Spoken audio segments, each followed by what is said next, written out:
common. So a lot of customers and sellers, they come back to us with this IP score issues. And, a lot of times they get confused, like Scott articulated, that they confuse between intellectual property as well and with inventory performance, right? So I think that is very important in terms of, in these unprecedented times, right? We've seen this huge trend of movement from a brick and mortar store into people buying on the e-commerce platform. And I think that kind of translates into Amazon's recent data, where they speak about close to 46% growth rate on e-commerce itself in the last couple of months, owing to this COVID pandemic outside. So it just becomes more important that we really take a closer look in terms of ensuring that we have the right inventory going forward in this in the Q4 season, because like how Scott mentioned correctly, right?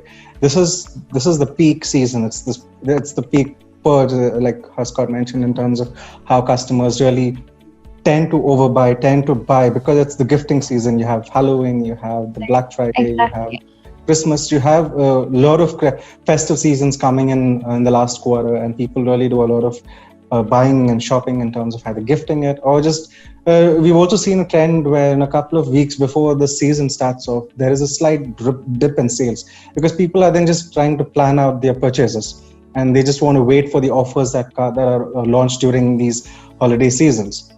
So it's very important that we plan it out. We have ready inventory, at least if not in the Amazon's warehouse, have it ready at the seller's warehouse to send it across immediately as soon as they kind of see the trends coming down. So keeping a very close watch on how the performance of the inventory is happening is very important. It kind of gives you a predictability score as well in terms of how many days the stock might last in the warehouse.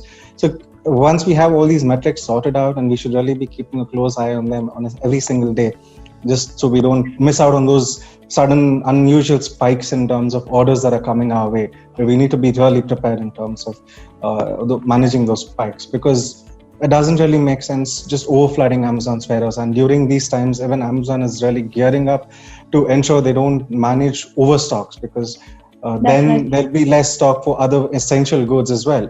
And they don't really want to start hoarding products within the warehouses. So it really needs to be well planned, and we calculated pretty precisely as to how much has to be sent out, how much can be sent, when it needs to be sent. Hey, it's Ankita Patil here. Before you leave, make sure to subscribe to SellerApp's main YouTube channel, where we upload all things Amazon, expert tips, and some how-to guides that will make sure you're winning on Amazon. You will not get this anywhere else. Until the next time, happy selling.